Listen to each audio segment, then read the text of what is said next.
Friends, तो स्वागत है आपका अपने चैनल मेडिजी में। आज बात करते हैं एमबीबीएस और बीडीएस के कंप्लीट एडमिशन प्रोसीजर के बारे में कि एमबीबीएस और बीडीएस में एडमिशन के लिए काउंसलिंग कैसे होती है और कट ऑफ 2025 में कहां तक रहने वाला है। डिटेल में पूरा वीडियो है, आराम से आप लोग समझ सकते हैं। कोई भी काउंसलिंग में प्रॉब्लम है तो 9369770462 पे कॉल कर सकते हैं, हमारी सर्विसेज ले सकते हैं। तो स्टार्ट करते हैं एमसीसी। आप सभी लोग जानते हैं कि काउंसलिंग दो तरीके से होती है, एक सेंट्रल काउंसलिंग और दूसरी आपकी state counselling. Central counselling means MCC. तो एमसीसी में 15% जो आपका सीट रहता है वो ऑल इंडिया कोटा का रहता है। मींस कोई भी कॉलेज है, सपोज किंग जॉर्ज लखनऊ में एक कॉलेज है, उसका 85% सीट का जो अलॉटमेंट है वो स्टेट अथॉरिटी करेगी, स्टेट डीजीएमई करेगी, और जो 15% सीट है वो ऑल इंडिया कोटा में जाएगी। तो ये होता है इंडिया के सभी कॉलेजों का। इसमें से ये जो अलग है इनको हटा के जितने भी स्टेट में कॉलेज हैं, जो स्टेट अथॉरिटी के कॉलेज हैं, गवर्नमेंट कॉलेज, उनका 15% सीट एमसीसी को दिया जाएगा। उसके बाद एम्स का 100%, बीएचयू का 100%, एएमयू का 100%, इसमें इंटरनल कोटा रहता है। पर सीट उसके बाद ड्यू और आईपीयू की काउंसलिंग पूरा एमसीसी से होती है, और साथ ही साथ deemed means private medical colleges. इसके बाद स्टेट काउंसलिंग कौन सी कराता है ये पूरा आप समझ लीजिएगा। स्टेट में गवर्नमेंट और प्राइवेट दो टाइप के कॉलेज होते हैं। जो गवर्नमेंट कॉलेज है आपका, उसकी काउंसलिंग स्टेट कराएगा 85% सीट के लिए। आप जिस स्टेट के हैं, जिस डोमिसाइल स्टेट के हैं, उसी स्टेट से काउंसलिंग कर सकते हैं। कुछ राज्य में है कि आपने अगर 10+2 किया हुआ है, फॉर एग्जांपल दिल्ली से, तो आप वहां की भी काउंसलिंग कर सकते हैं। दूसरा प्राइवेट। प्राइवेट में फिर दो कैटेगरी आ जाती है, ओपन स्टेट और क्लोज स्टेट। ओपन स्टेट जैसे यूपी है, यूके है, हरियाणा है, और भी काफी। क्लोज स्टेट जैसे महाराष्ट्र है, गुजरात है। तो यहाँ पे आप प्राइवेट के लिए भी फॉर्म नहीं भर सकते हो, भर सकते हैं बट वो सीट बहुत महंगी हो जाएगी। जैसे कि महाराष्ट्र में इंस्टीट्यूट कोटा के नाम से है, फीस बहुत ज्यादा रहती है। तो ये तो काउंसलिंग का स्ट्रक्चर हो गया। अब काउंसलिंग चलती कैसे है, एमसीसी के प्रोसेस की बात करेंगे। किसी भी काउंसलिंग में सबसे पहले आप रजिस्ट्रेशन करते हैं, उसी तरीके से एमसीसी सबसे पहले आप रजिस्ट्रेशन करते हैं। रजिस्ट्रेशन के बाद रजिस्ट्रेशन का एक अमाउंट होता है, जैसे कि 500, 1000 और 5000, ये समझ लीजिए।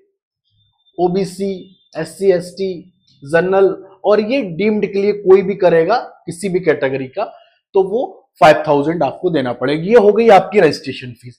इसके बाद आती है सिक्योरिटी। सिक्योरिटी आपकी 5000, 10,000 और 2 लाख होती है। 5000 आपका all PWD candidate plus OBC, SC, ST आपका जनरल का हो गया। ये आपका डीम्ड के लिए सिक्योरिटी हो गई। दो स्टेप के आपको हो गए। इसके बाद आप करेंगे चॉइस फिलिंग।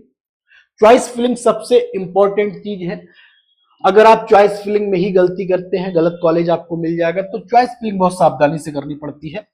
चॉइस फिलिंग करने के बाद रिजल्ट का प्रोसेस होता है। पहले प्रोविजनल रिजल्ट आता है। 24 आवर्स तक अगर कोई उसमें प्रॉब्लम है आप मेल कर सकते हैं। अगर आपको लगता है आपका अलॉटमेंट गलत हुआ है, उसके 24 घंटे बाद आपका फाइनल रिजल्ट आ जाता है। फाइनल रिजल्ट आते ही आपको अलॉटमेंट लेटर मिल जाता है, और अलॉटमेंट लेटर लेके आप फिजिकली, आपको प्रॉपर 6 to 7 डेज का टाइम मिलता है। फिजिकली आप ओरिजिनल डॉक्यूमेंट और जो भी संबंधित कॉलेज की फीस है उसको लेके कॉलेज जा सकते हैं और अपनी रिपोर्टिंग कर सकते हैं। इसके बाद का प्रोसेस क्या होता है वो समझ लीजिएगा। काउंसलिंग के राउंड होते हैं, मैंने आपको प्रोसेस बताया है। सपोज वो राउंड 1 में, अब राउंड 1 में आप काउंसलिंग कर रहे हैं और एक कॉलेज आपको मिला है। राउंड 1 में आप काउंसलिंग कर रहे हैं, आपको एक कॉलेज अलॉट हुआ है, आपने उस कॉलेज में रिपोर्टिंग कर दी। रिपोर्टिंग के दौरान आप इस बात का ध्यान रखेंगे, अगर आप अपग्रेडेशन में जाना चाहते हैं तो आप वहां पे बताएंगे, तभी आप अपग्रेड कर सकते हैं। अगर आप वहां पे कहेंगे हमको अपग्रेड नहीं करना है, तो उसके बाद आप अपग्रेड नहीं कर पाएंगे। अपग्रेड का मतलब ये है कि राउंड 1 में कोई कॉलेज आपको मिला, आप उस कॉलेज से भी बेहतर चाहते हैं, तो राउंड 2 में आप दोबारा से चॉइस फिलिंग करेंगे, और जब राउंड 2 में आपको वो कॉलेज मिल जाएगा तो आप पहले राउंड 1 वाले कॉलेज में जाएंगे और वहां पे अपना डॉक्यूमेंट वापस लेंगे और उसके बाद राउंड 2 वाले कॉलेज में रिपोर्टिंग करेंगे। ऐसे ही सेम प्रोसेस राउंड 2 से राउंड 3 भी चलेगा। अगर आपको राउंड 2 के बाद भी आप कॉलेज को अपग्रेड करना चाहते हैं तो राउंड 2 वाले कॉलेज में फिर से आप बताएंगे कि मुझको अपग्रेडेशन चाहिए है और उसके बाद आप राउंड 3 की काउंसलिंग में बैठेंगे। राउंड 2 से आप राउंड 3 में आ जाएंगे। राउंड 3 मैक्स राउंड है अपग्रेडेशन के लिए। अब आप राउंड 3 से स्ट्रे राउंड में नहीं जा सकते हैं। मींस राउंड 3 से राउंड 4 में आप नहीं जा सकते। आप राउंड 1 से 2 में जा सकते हैं और 2 से 3 में जा सकते हैं। ये सेपरेट राउंड है। राउंड 4 में वही काउंसलिंग कर पाएगा जिसको राउंड 1, राउंड 2, राउंड 3 में कोई कॉलेज अलॉट ना हुआ हो। ये आपको ध्यान रखना है।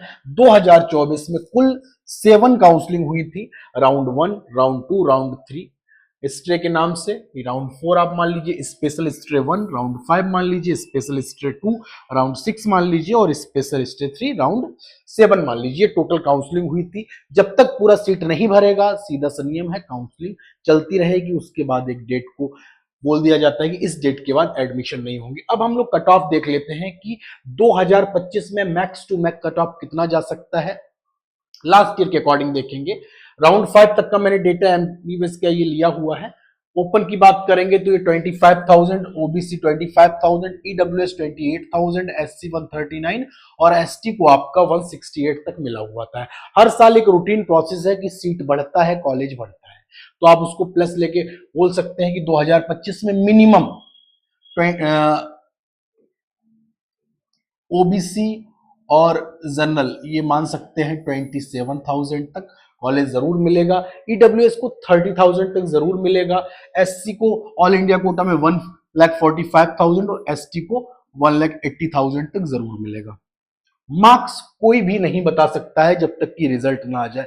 पेपर अगर सिंपल आएगा तो लास्ट ईयर जैसा भी हो सकता है, बट अगर पेपर टफ आया तो इतने मार्क्स 620 पे भी आ सकते हैं, 615 पे भी आ सकते हैं, 610 पे भी आ सकते हैं और पेपर सिंपल है तो 650 पे भी आ सकते हैं, 655 पे भी आ सकते हैं। तो इसलिए मैंने कंफ्यूज ना करते हुए यहाँ पे मार्क्स नहीं लिखा है।